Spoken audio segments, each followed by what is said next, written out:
That is physical quantity and measurement.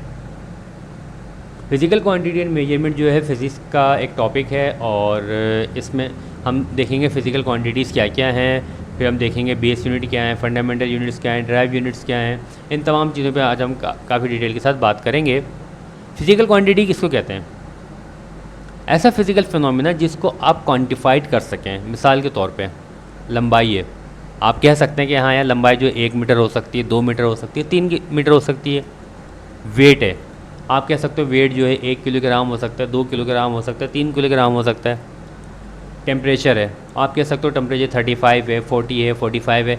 यानी इन तमाम example के अंदर आप एक बात आप महसूस करें कि मैं सबको जो है एक मखसूस न्यूमेरिक वैल्यू असाइन करता जा रहा हूँ। मैं बोलता जा रहा हूँ कि हाँ भाई 1 है, 2 है, 8 है, 10 है, 20 है, जो भी है, यानी मैं एक मखसूस लेवल इनको देता जा रहा हूँ। इसे हम कहते हैं क्वान्टिफाइड करना। तो ऐसी फिजिकल क्वान्टिटी, ऐसा फिजिकल फिनोमेना है जिसको हम क्वान्टिफाइड कर सकते हैं, उसे हम कहते हैं फिजिकल क्वान्टिटीज़।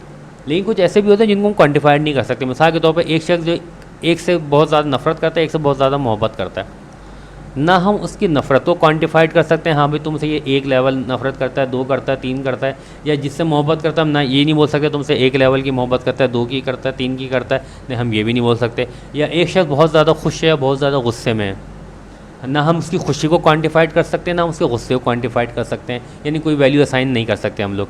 तो ये हमारे पास ये फिजिकल क्वांटिटीज़ नहीं है। उम्मीद है फिजिकल क्वांटिटीज़ आपको समझ में आ गई। कुछ लिस्ट यहाँ पे आपके सामने मौजूद है। यूनिट क्या है?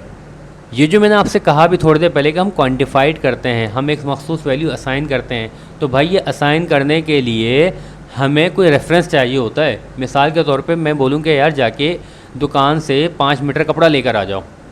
आप दुकानदार के पास गए, उसने कपड़ा 5 मीटर, आपने उससे बोला यार हाँ मुझे सफ़ेद कपड़े का पीस है ये 5 मीटर का। उसने एक लंबी सी 1 मीटर की रॉड निकाली, उससे 5 मरतबा कपड़े को लपेटा, बोला हाँ भाई ये 5 मीटर का हो गया। क्लियर? तो भाई उसको वो रॉड किसने दी, कहाँ से आई? आप दूध वाले के पास गए, उससे बोला कि भाई मुझे 1 लीटर दूध दे दो। सही है, उसने एक बाउल से निकाला, उसमें दूध भर के दे दिया, उसने बोला हाँ भाई 1 लीटर होता है। तो उसको किसने बताया कि भाई 1 लीटर होता है? इसके अंदर ये इसमें इतना तुम दूध डालोगे 1 लीटर हो जाएगा। सही है। और इसी तरह 1 किलो आम लेने का, तो उसने एक बाट रखा, हाँ भाई 1 किलो आम हो गई है। तो वो एक बाट जो 1 किलो का, उसको किसने बताया? ये तमाम के तमाम यूनिट जो हैं इंटरनेशनल ऑर्गेनाइजेशन इनको डिफ़ाइन करती हैं। उन्होंने बताया कि भाई आप इस लेंथ की रॉड लोगे ना, इसको हम 1 मीटर मानते हैं। पूरी दुनिया के अंदर इसको 1 मीटर फॉलो किया जाता है। आप इतना वज़नी बाट लोगे ना, उसको हम 1 किलोग्राम मानते हैं। सही है। आप इतना बड़ा बाउल लोगे ना, उसमें जितना दूध आएगा उसको हम 1 लीटर मानते हैं। क्लियर है? तो पूरी दुनिया इस चीज़ को फॉलो करती है। तो यूनिट क्या है? It is the fixed amount of a physical quantity which is use as a standard of measurement. यानी ये फिक्स अमाउंट होती है किसी भी फिजिकल क्वान्टिटी के लिए, और ये पूरी दुनिया के अंदर एज ए स्टैंडर्ड इस्तेमाल होती है। क्लियर? तो फिज़िकल क्वांटिटीज़ के जो यूनिट डिफ़ाइन किए जाते हैं किसी एक ऑर्गेनाइजेशन की तरफ से ही डिफ़ाइन किए जाते हैं। ओके, अब जो फिज़िकल क्वांटिटी हमने पढ़ ली और उनके यूनिट पढ़ लिए, तो फिज़िकल क्वांटिटी बेसिकली 2 टाइप की होती हैं। एक होती है फंडामेंटल या बेस क्वांटिटीज़, और एक होती हैं ड्राइव क्वांटिटीज़। फंडामेंटल या बेस क्वांटिटीज़ कौन सी होती हैं? ये वो क्वांटिटीज़ होती हैं जिनके यूनिट डिफ़ाइन कर दिए जाते हैं। जैसा लेंथ का यूनिट जो है मीटर डिफाइन कर दिया है, मास का यूनिट जो है किलोग्राम डिफाइन कर दिया है, टाइम का यूनिट जो है सेकंड डिफाइन कर दिया है, टेम्परेचर का यूनिट केल्विन डिफाइन कर दिया है, इलेक्ट्रिक करंट का यूनिट जो है एम्पेयर डिफाइन कर दिया है। हर वो क्वांटिटी जिसका यूनिट जो है डिफाइन कर दिया जाए उसे हम कहते हैं बेस क्वांटिटी या फंडामेंटल क्वांटिटी। अब ड्राइव क्वांटिटीज़ कौन सी होती हैं? तो ड्राइव क्वांटिटीज़ वो फिजिकल क्वांटिटीज़ होती है जिनके यूनिट जो है अपने को यूनिट डिफाइन नहीं होती, बल्कि उनको जो है बेस क्वांटिटीज़ की यूनिट की मदद से डिफाइन किया जाता है। आप देखें, वॉल्यूम को हम डिफाइन कर रहे हैं मीटर क्यूब की मदद से। वॉल्यूम का यूनिट हमने क्या लिखा है? Metre cube. तो मीटर किसका यूनिट था? लेंथ का यूनिट था ना, तो हमने लेंथ की मदद से हमने वॉल्यूम को डिफाइन किया। डेंसिटी का यूनिट कितना लिखा हुआ है देखें, किलोग्राम पर मीटर क्यूब। तो भाई किलोग्राम तो वेट का यूनिट था, मीटर जो है लेंथ का यूनिट था। यानी हमने दो बेस क्वांटिटीज़ की यूनिट की मदद से हमने डेंसिटी को डिफाइन किया। तो डेंसिटी जो है ड्राइव क्वांटिटी है। सही है। या वेलोसिटी का यूनिट हमने लिखा है मीटर पर सेकेंड। तो मीटर जो है लेंथ का यूनिट है और सेकंड जो है टाइम का यूनिट है। तो हमने 2 फिजिकल क्वांटिटीज़ के 2 बेस क्वांटिटीज़ के यूनिट की मदद से जो है ड्राइव क्वांटिटीज़ को डिफाइन कर दिया, वेलोसिटी को। क्लियर है? तो ये सारी की सारी जो हैं ये बेस क्वांटिटीज़ कहलाएंगे जिनके अपने यूनिट मौजूद हैं। लेंथ का अपना मीटर यूनिट, अपना यूनिट जो अपना मीटर है, ये किसी की मदद से नहीं आया, ये इसका जो इंटरनेशनल ऑर्गेनाइजेशन ने खुद डिफाइन किया है। मास का अपना यूनिट किलोग्राम है, टाइम का अपना यूनिट सेकंड है, टेम्परेचर का अपना यूनिट केल्विन है, इलेक्ट्रिक करंट का अपना यूनिट एम्पेयर है, जबकि ये इनके अपने यूनिट नहीं है, ये इन बेस यूनिट की मदद डिफाइन किए गए। ऐसी क्वांटिटी जिनके यूनिट डिफाइंड है उन्हें बेस क्वांटिटीज़ कहते हैं और इनके यूनिट को हम फंडामेंटल या बेस यूनिट्स कहते हैं। और ऐसी क्वांटिटीज़ जिनके यूनिट डिफाइन नहीं है वो बेस क्वांटिटीज़ की मदद से किए जाते हैं, तो इन्हें हम ड्राइव यूनिट्स कहते हैं। और इनके यूनिट्स को जो हम इनको हम ड्राइव क्वांटिटीज़ कहते हैं और इनके यूनिट को हम लोग ड्राइव यूनिट्स का नाम देते हैं।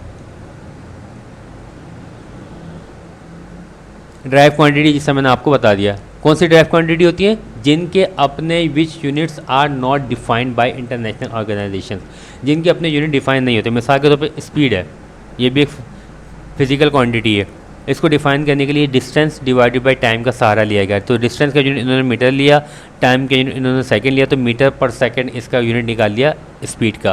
तो ये ड्राइव क्वांटिटी, क्योंकि इसका अपना कोई यूनिट नहीं है, ये डिस्टेंस और टाइम के यूनिट की मदद से डिफाइन की गई है। एरिया का अपना कोई यूनिट नहीं है, ये मीटर के यूनिट की मदद से डिफाइन किया गया। वॉल्यूम का अपना कोई यूनिट नहीं है, ये जो है अपना मीटर के यूनिट की मदद से डिफाइन किया गया। डेंसिटी का अपना यूनिट नहीं है, किलोग्राम और मीटर के यूनिट की मदद से डिफाइन किया गया। तो ये सारी के सारी ये ड्राइव क्वांटिटीज़ हैं। अब मेजरमेंट क्या होती है? मेजरमेंट ये होती है कि भाई चाहे बेस यूनिट हो चाहे ड्राइव यूनिट हो, उन यूनिट को इस्तेमाल करते हुए आप किसी चीज़ की पैमाइश करें, उसे हम कहते हैं मेजरमेंट करना। मिसाल के तौर पे मैं दूध लेकर आया, तो आपने मुझसे पूछा हाँ भाई कितना दूध लेकर आए हो, मैंने कहा भाई मुझे नहीं पता। आपने उस दूध को लिया और जो है दूध वाले के पास लेके गए और उससे बोला कि हाँ यार तुम अपना 1 लीटर वाला बाउल निकाल के दो। उसने अपना लीटर वाला बाउल निकाल के दिया, आपने दूध को उसमें डाला, हाँ बोले देखो तुम 1 लीटर लेकर आए हो या 2 लीटर लेकर आए हो। तो आपने क्या किया, आपने ये किया कि भाई जो मैंने फिज़िकल क्वांटिटी ली थी मेरे पास, आपने उसको एक डिफाइन यूनिट से कंपेयर किया और मुझे बताया कि तुम 1 लीटर लाए हो या 2 लीटर लाए हो। आई बात सही में? इसकी दूसरी एग्जांपल, मेरे पास एक कपड़े का पीस है, आपने पूछा कितना है, मैंने कहा भाई मुझे नहीं पता। आपने कहा अच्छा लाओ कपड़ा दो, कपड़ा लेके गया आपके कपड़े वाले के पास, उससे बोला यार तुम अपनी मीटर वाली रॉड दो, उससे मीटर वाली रॉड दी, आपने कपड़े को उसके लपेटा, 1 चक्कर 2 चक्कर 3 चक्कर लपेट दिया, तो मुझे बोला भाई देखो ये तुम्हारा कपड़ा 3 मीटर है। क्यों? क्योंकि आपने जो है मेरी फिज़िकल क्वांटिटी को आपने स्टैंडर्ड डिफाइन यूनिट की से कंपेयर करके मुझे वैल्यू बताई है। तो ये प्रोसेस जिसमें आप जो है कंपेयर करते हो ऑफ एन अननोन क्वांटिटी को विद ए स्टैंडर्ड वैल्यू के साथ, ये कहलाता है मेजरमेंट का प्रोसेस। सिस्टम ऑफ यूनिट्स, अभी जब मैं यूनिट्स की बात कर रहा था तो मैंने आपसे क्या कहा था कि बेस यूनिट्स वो होते हैं जिनको इंटरनेशनल ऑर्गेनाइजेशन डिफाइन कर देती हैं, और ड्राइव यूनिट्स वो होते हैं जिनको जो है उन बेस यूनिट की मदद से डिफ़ाइन किया जाता है, उनको इंटरनेशनल ऑर्गेनाइजेशन ने डायरेक्ट डिफ़ाइन नहीं किया हुआ होता, तो उनको हम क्या कहते हैं, ड्राइव यूनिट कहते हैं। ये जो सेट बनता है ना, जिसे हम कहते हैं कि base unit plus drive unit दोनों तमाम मिला के दुनिया के अंदर जितनी भी क्वांटिटीज़ हैं उनमें बेस भी हैं और ड्राइव भी हैं, तो इनका जो पूरा सेट बन जाता है ना, इसे हम कहते हैं सिस्टम ऑफ यूनिट्स। तो सिस्टम ऑफ यूनिट्स जो है मल्टीपल ऑर्गेनाइजेशंस ने मल्टीपल टाइम्स के अंदर डिफाइन किए गए थे। यानी एक सिस्टम ऑफ यूनिट कहलाता है FPS सिस्टम, एक कहलाता है CGS सिस्टम, एक सिस्टम कहलाता है MKS सिस्टम। इन तीनों सिस्टम के अंदर इन्होंने अपने अपने यूनिट अलग अलग तरीके डिफाइन किए गए। FPS वालों ने लेंथ का यूनिट फुट डिफाइन किया, मास का यूनिट पाउंड डिफाइन किया, टाइम का यूनिट सेकंड डिफाइन कर दिया। CGS वालों ने सेंटीमीटर, ग्राम और सेकंड डिफाइन किया, जबकि MKS वालों ने मीटर, किलोग्राम और सेकंड डिफाइन किया। हम लोग जिस सिस्टम को फॉलो कर रहे हैं, इंडिया पाकिस्तान में जो लोग हैं, हम लोग फॉलो करते हैं MKS सिस्टम को। MKS सिस्टम जो कि जिसको हम कह सकते हैं आजकल जो SI सिस्टम इंटरनेशनल, ये सिस्टम जो है इसके अंदर जो है 7 क्वांटिटीज़ को as a base quantity define कर दिया गया है। यानी इनके यूनिट्स को उन्होंने कहा है कि भाई ये इन क्वांटिटीज़ के यूनिट बेस यूनिट हैं, इसके अलावा दुनिया में जितनी भी क्वांटिटीज़ आएंगी वो तमाम की तमाम ड्राइव होंगी, यानी वो इनकी मदद से डिफाइन की जाएंगी। तो इन्होंने देखे टाइम का यूनिट सेकेंड रख दिया, मास का यूनिट किलोग्राम रख दिया, रोशनी का यूनिट कैंडेला रख दिया, टेम्परेचर का केल्विन रख दिया, बहरहाल इन सब के इन्होंने यूनिट रखे। यूनिट रखने के बाद ये इसके अलावा जितनी भी क्वांटिटी तो बहुत छोटी लिस्ट है, बहुत छोटी सी लिस्ट है ये। तो ये सारी की सारी ड्राइव क्वांटिटी, क्योंकि आप इनके यूनिट देखें आगे, सही है, किसी के अंदर किलोग्राम मीटर आ रहा है, किसी किलोग्राम मीटर सेकंड आ रहा है, तो भाई किलोग्राम किसका यूनिट था, मास का था, मीटर क्या है, लेंथ का है, टाइम सेकंड किसका टाइम का है। तो इन 3 यूनिट की मदद से आप देखो एनर्जी को डिफाइन कर रहे हो या वर्क को डिफाइन कर रहे हो, प्रेशर को डिफाइन कर रहे हो आप किलोग्राम मीटर सेकंड की मदद से। पर सेकेंड स्क्वायर की मदद से, या आप बात करते हो क्या नाम अपना मैग्नेटिक फ्लक्स की, इसको आप डिफाइन कर रहे हो किलोग्राम मीटर सेकंड और एम्पेयर की मदद से डिफाइन कर रहे हो। यानी ये तमाम के तमाम यूनिट्स जो हैं इनकी मदद से आप इन क्वांटिटीज़ को डिफाइन कर रहे हैं। तो एसआई सिस्टम के अंदर 7 क्वांटिटीज़ को जो है बेस क्वांटिटीज़ लिया गया है, और जो है इसके अलावा जितनी भी दुनिया के अंदर क्वांटिटीज़ सबको ड्राइव क्वांटिटीज़ इन्होंने कंसिडर किया। उम्मीद है आपको base quantities, drive quantities, unit, ये तमाम की तमाम बातें समझ में आ गई होंगी। अगर कोई सवाल हो तो आप मुझसे पूछ सकते हैं। यहाँ पे हमारा एकेडमी के ऊपर कॉन्टैक्ट इसका फॉर्म मौजूद है, इसको आप फिल करके यहाँ पे कोई भी सवाल मुझसे कर सकते हैं। शुक्रिया, अल्लाह हाफिज़।